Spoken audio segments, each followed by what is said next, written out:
Ayan, luto na guys, yung salmon na malaki. Yummy! It looks yummy. Paborito ng mga anak ko. Guys, hinugasan ko to ng suka. Alam nyo naman, mga seafoods ay malalansa. So, hinugasan ko ng suka. Hinugasan ko ng tubig. Tapos, kunting asin. And then, yung breadcrumbs. Para malasa. Ayan. That's it. So, ito guys, malapit nang maluto tong ginisakong repolyo.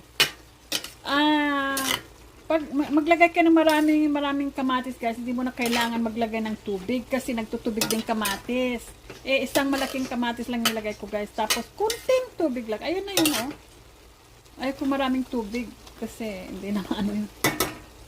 Parang ina-brown na ang labas niyan pag ganun. Parang dininding ng labas pag ganun. Yan lang. Tama lang. Yan. Ang lasa niya guys. Nilagyan ko rin ng ano, yung sikreto kong ano, ingredients dyan.